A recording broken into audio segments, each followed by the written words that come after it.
Hello everyone, I am Yogesh Chandra Shukla, your biology faculty. आप लोगों का बहुत स्वागत है आज के इस सेशन पे। और आज हम बात करने वाले हैं कि कैसे कॉपी लिखेंगे बोर्ड में, हम कितनी बेहतर तरीके से लिख सकते हैं। ऐसी कौन सी बात होती है जो एक एग्जामिनर को, जो एक चेकर को बहुत पसंद आती है। उन सभी विषयों पे हम बात करने वाले हैं। देखो भाई, टैलेंट सबके पास होता है, दिमाग सबके पास होता है, नॉलेज भी हो सकता है सबके पास में हो, लेकिन अगर वो उसे अच्छे से एक्सप्रेस नहीं कर पा रहा है, अच्छे से एक्सप्लेन नहीं कर पा रहा है और लोगों को बता नहीं पा रहा है, तो उस नॉलेज का कोई मतलब नहीं होता। ये वैसा ही हो गया कि तुम हीरा तो हो लेकिन अभी खदान में ही पड़े हुए हो। ये तो वैसा हो गया कि तुम घोड़े हो लेकिन तेज दौड़ना नहीं जानते हो। ये वो हो गया कि तुम्हारे पास तलवार तो है पर तुम्हें चलानी नहीं आती।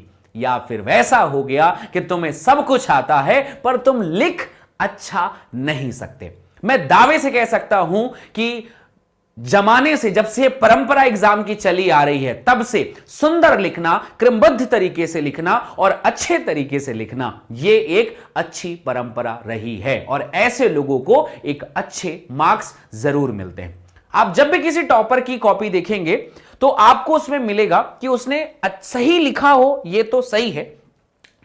अगर थोड़ा सा खराब भी, मतलब मान लो उसको नॉलेज उतना नहीं है, थोड़ा मोड़ा इधर उधर लिखा है, लेकिन सुंदरता से लिखा है, तो उसे नंबर मिलने के चांसेस बढ़ जाते हैं। तो इट्स ऑल अबाउट प्रेजेंटेशन। इस दुनिया में हर एक चीज प्रेजेंटेशन होती है। आपको कितना नॉलेज है ये बहुत अच्छी बात है, पर आप कितना अच्छा एक्सप्लेन करते हैं, कितना अच्छा लिखते हैं, कितना अच्छा प्रेजेंटेशन देखते हैं, यह एक अच्छे विद्यार्थी की सीख होती है, एक अच्छे विद्यार्थी का गुण होता है। इसलिए आप सभी बच्चे इस बात पे बहुत ध्यान दें कि आपको नॉलेज कितना है ये इंपॉर्टेंट है, लेकिन आप कितना अच्छा उसे एक्सप्लेन कर सकते हैं बोर्ड में, यह उससे भी ज्यादा जरूरी चीज है। सो आइए मैं आपको बताता हूं कि अगर आपके बोर्ड एग्जामिनेशन पे आपके पास जो कॉपी होगी उसमें लिखने की कुछ माइन्यूट सी, कुछ छोटी छोटी बातें जिसे हम सुधार के बहुत अच्छे से हम अपने आप को रिप्रेजेंट कर सकते हैं और पूरे में पूरे नंबर लाने के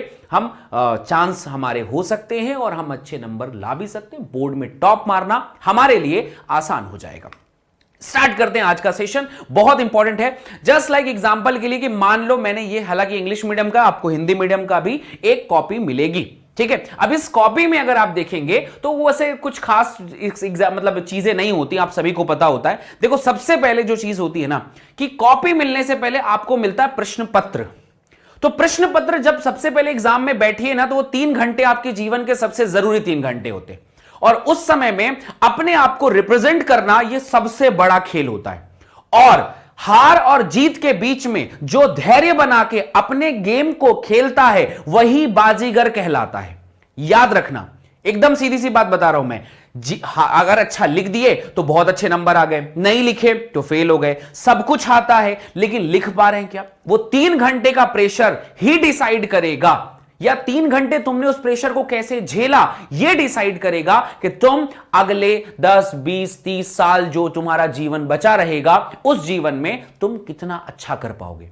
याद रखना, मूवीज में होता है कि हार के जीतने वाले को बाजीगर कहते हैं, यह सिर्फ बेवकूफियत है। हमारे क्षेत्र में, साइंस में, हारने को बिल्कुल कुछ नहीं माना जाता है। हार गए मतलब हार गए, फेल हो गए मतलब फेल हो गए, पास मतलब पास होता है, फेल मतलब फेल होता है। जो जीता बस वही सिकंदर है, जो हार गया वो आज तो बंदर ही बनेगा। मेरी बात समझ में आ रही है? सो इसलिए बेटा जी, वो 3 घंटे विजय होने के लिए हम बैठे हैं, हारने के लिए नहीं।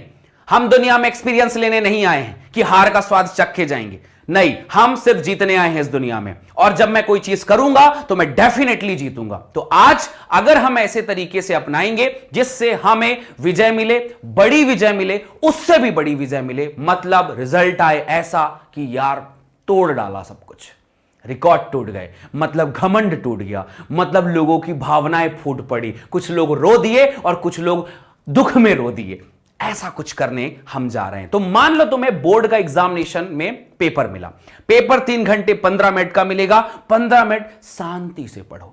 शांति से पढ़ते समय आपको यह डिसाइड हो जाता है कि मुझे क्या क्या आता है, क्या क्या नहीं आता है। पढ़ने का मतलब ऐसे नहीं कि बस पढ़ते रह जाओ, उस समय सोचना है कि which one is a best, कौन सा सबसे अच्छे से आता है, कौन सा अच्छे से नहीं आता है, किसको मैं सबसे पहले लिख के अपना रिप्रेजेंटेशन मस्त कर सकता हूं, किस बात को लिख के मैं अपने आप का इंप्रेशन टीचर के ऊपर अच्छा डाल सकता हूं। मानो या ना मानो, इसका बहुत फर्क पड़ता है कि कॉपी का पहला पेज कितनी शानदार तरीके से लिखा गया है। नो डाउट टीचर पहले 5-6 पेज को देखेगा तो आपके बारे में एक इमेज बनेगी। First impression is a last impression. तो पहला इंप्रेशन यही बनेगा कि तुमने शुरू के 2-3 पेज कैसे लिखे हैं। तो इसलिए उन प्रश्नों को चुनिए जो आपको सबसे अच्छे से आते हैं। यह सीख हजारों बार मिलती है लेकिन आप मानते नहीं हैं। लेकिन मानिए इस बात को, क्योंकि एज ए बायो मेंटर आपने मुझ पर भरोसा किया है, तो मेरा भी यही मानना है। मैं भी टीचर होता तो मैं यही देखता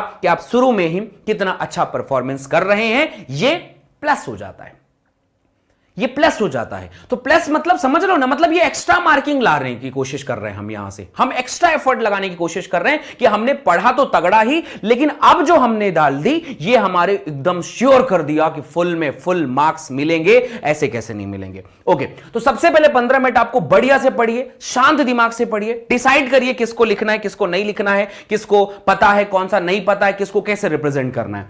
इसके बाद प्रश्न सभी अनिवार्य, मतलब आपको पूरे प्रश्न करने पड़ेंगे, क्योंकि यार जो अथवा मत कर देना, बाकी सारे प्रश्न करने पड़ेंगे। डायग्राम, अगर आप बायोलॉजी में है तो बिना डायग्राम का आपका कोई अस्तित्व ही नहीं है, तो आपको डायग्राम बनाना ही पड़ेगा। इसके अलावा सभी प्रश्न पे जितने भी अंक मिलेंगे उस हिसाब से ही तैयारी करनी होती है। आफ्टर ऑल जब आपने पढ़ लिया तो सबसे पहले कॉपी पकड़ो। कॉपी में अपना नाम, क्लास, सेक्शन, रोल नंबर, नाम वगैरह तो रहता नहीं है तो रोल नंबर वगैरह डाल दिए, सेट नंबर डाल दिए, और जो सब कुछ है डाल के फिल करके बढ़िया यहां से एकदम कॉर्नर से, ठीक है, कॉर्नर से ऐसी बढ़िया सी एक तो स्केल से लाइन ऐसी खींच लेना है। ठीक है, कई बच्चे लाइन खींचने में 1 घंटा टाइम लगाते हैं, बेमतलब का कॉपी को फोल्ड करेंगे। भाई साहब, लिखने वाला जो टीचर देख रहा है ना कि तुमने कॉपी वेस्ट की है तो तुम्हें पनिश भी कर सकता है। कई बच्चे क्या करेंगे, कॉपी पकड़ेंगे, पहले इसको इधर से मोड़ेंगे, फिर उसको और एक बार लाइन खींच देंगे, तो तुमने आधी कॉपी तो यहीं से निकाल दी, तो भाई तुमने वेस्ट किया ना। तो टीचर को देख के क्या लगेगा, गुस्सा आएगा, यार बर्बाद, मेरे को बेवकूफ समझ रहा है आदमी, क्या मैं बच्चा हूं कि मुझे देखने पे लगेगा कि यार इतना लिख दिया तो सही है बाकी गलत है। तो इसलिए कभी कॉपी वेस्ट करने के बारे में कभी मत सोचिए। कभी मत सोचिए कि आपकी भरी हुई कॉपी 20-25 पेज देख के वो टीचर खुश हो जाएगा। टीचर उसमें बिल्कुल खुश नहीं होता। टीचर खुश होता है आप कितना अच्छा लिख रहे हैं, कितनी सुंदरता से लिख रहे हैं। इसलिए कभी भी यह मत सोचिए कि आप कॉपी वेस्ट करके बच जाएंगे, नहीं। कॉपी में कभी भी बीचों बीच लाइन कभी मत खींचना। आप लाइन खींचना हमेशा कॉर्नर से, थोड़ा मार्जिन आप ले सकते हैं। ओके, अब जैसे मान लो आपसे प्रश्न पूछा है तो लिखने का बेस्ट तरीका होना क्या चाहिए, कहां से शुरुआत करें। मान लो जैसे तुम्हारे पास प्रश्न पत्र है, ये 1-1 नंबर के प्रश्न, अब ये एमसीक्यू है तुम्हारे सामने। मान लो इसमें से तुमसे कुछ बन रहे हैं, कुछ तुमसे नहीं बन रहे हैं। जस्ट एग्जांपल के लिए मान लो कि मनुष्य में संतान का लिंग निर्धारण होता है मां के लिंग गुणसूत्र से, अंडाणु के माप से, शुक्राणु के माप से, या पिता के लिंग गुणसूत्र से। कई बच्चे, मतलब कहना नहीं चाहिए लेकिन मैक्सिमम बच्चे इस बात पे ये भी मिस्टेक कर जाते हैं कि भाई साहब ये जो कॉपी में लिखा हुआ है क्या पूरे प्रश्न लिखे। नहीं, आपको क्या करना है, कॉपी में साइड में सबसे पहले एक लाइन खींचनी है, तैयार रहना। लाइन खींच दिए, उसके बाद आपको लिखना है, यहां से स्टार्ट करना एक अच्छे पॉइंट ऑफ व्यू से, प्रश्न क्रमांक आप लिखेंगे यहां पर, प्रश्न क्रमांक पहला। ठीक है, प्रश्न क्रमांक पहला, ये पहला है। इसमें से आपको बताना है कि उत्तर पहला, ये उत्तर आपका पहला है, उसमें से उत्तर पहले में से ये कौन से नंबर का है, खा नंबर का। तो प्रश्न उत्तर नंबर 1 और यहां पर आप लिख देंगे खा। तो मान लो आपको पहला नहीं बनाना, तब की बात कर रहे हैं। बाकी कोशिश करिए कि क्रमबद्ध तरीके से, एटलीस्ट इसको तो क्रमबद्ध तरीके से करें ही करें। कोशिश करिए कि ये क्रमबद्ध तरीके से हो। तो आपका हो गया उत्तर नंबर, उत्तर पहला, और उसमें से खा हो गया। अब खा में आपको पूरा आंसर लिखने की जरूरत नहीं है, तो आपके आंसर संतान का लिंग निर्धारण जो होता है शुक्राणु के माप से नहीं, पिता के लिंग गुणसूत्र से होता है। तो आप उसमें टिक कर देंगे उत्तर का खा। यहां पर आप टिक करेंगे कि ये जो आंसर है हमारा वो है IV, यानी चौथा। डन। इतने से ही तुम्हें नंबर मिलेगा। ना तुम्हें प्रश्न लिखने की जरूरत है, ना पूरे उत्तर लिखने की जरूरत है, बस तुमने लिख दिया कि हमारा 4th हुआ है और 4th आंसर ही सही होगा। क्लियर दिखना चाहिए, होप सो आपकी राइटिंग बहुत अच्छी होगी, मेरी तो थोड़ी बहुत खराब भी थी, बट फिर भी मैं बता रहा हूं कि अगर आप ढंग से लिखेंगे तो आपकी थोड़ी दूर दूर लिखते हैं तो राइटिंग थोड़ी सी खराब भी हुई ना तो चल जाएगा, बट रिप्रेजेंटेशन सही होना चाहिए कि पृष्ठ क्रमांक पहला है, बाकी ये डब्बा अब्बा बनाने में ज्यादा टाइम वेस्ट नहीं करिए, उत्तर क्रमांक पहला है, खान प्रश्न बता रहा हूं मैं, उसका आंसर चौथा है, दैट्स ऑल। तो ये एक तरीका हुआ कि पहले आपको पृष्ठ क्रमांक लिखना है, फिर उत्तर क्रमांक लिखना है। उत्तर लिखते समय उत्तर प्रश्न बिल्कुल मत लिखिए, ये एकदम नियम है कि आप प्रश्नों में समय वेस्ट मत करिए। आप टाइम वेस्ट कर रहे हैं सिर्फ और सिर्फ प्रश्नों को लिखने में, तो नहीं करिए, आप सिर्फ आंसर लिखिए, लेकिन उसको लिखने का तरीका इतना शानदार होना चाहिए कि बच्चे एकदम लिख पाए। बहुत सारे बच्चे क्या करते हैं, लिखने की हड़बड़ी में ए का बी, बी का सी, सी का डी ऐसा कुछ कर डालते हैं, बिल्कुल नहीं। अगर आप यहां पर आईवी ऑप्शन में है तो आप आईवी ही टिक करें तो बेहतर होगा। कई बच्चे इसकी जगह डी लिख देंगे, कई बच्चे इसके लिए 4 लिख देंगे, नहीं। अगर यह ऑप्शन रोमन संख्या में उपयोग किया गया है, आप रोमन संख्या ही उपयोग करेंगे। यह छोटी सी बात आपके एग्जाम को बहुत बेहतर बना सकती है। तो यह सबसे पहली बात हो गई। तो यह हो गई एमसीक्यू की बात। मान लेते हैं कोई 1 नंबर का प्रश्न आया है। अब आया 1 नंबर का प्रश्न है, अति लघुत्तरीय प्रश्न का बताना है आपको। अब अति लघुत्तरीय प्रश्न का बताना है। अच्छा, मैं रेड यूज कर रहा हूं, आपको सिर्फ ब्लैक एंड ब्लू 2 ही पेन यूज करना है और पूरी कोशिश करना कि बॉल पेन लेकर जाना। कभी भी कुछ मार्कर टाइप ज्यादा गाढ़ी चलने वाली पेन बिल्कुल उपयोग मत करिए, उससे आपकी कॉपी खराब हो सकती है। तो आप कॉपी खराब करने से बचिए और आप यूज करिए हमेशा बॉल पेन। बॉल पेन मतलब जो पतली चलती हो, अच्छी चलती हो, उसको यूज करिए। अब जैसे आपके पास प्रश्न है कि क्लाइनफेल्टर और टर्नर सिंड्रोम में गुणसूत्रों की संख्या लिखनी है, तो इसका आंसर कैसे लिखेंगे?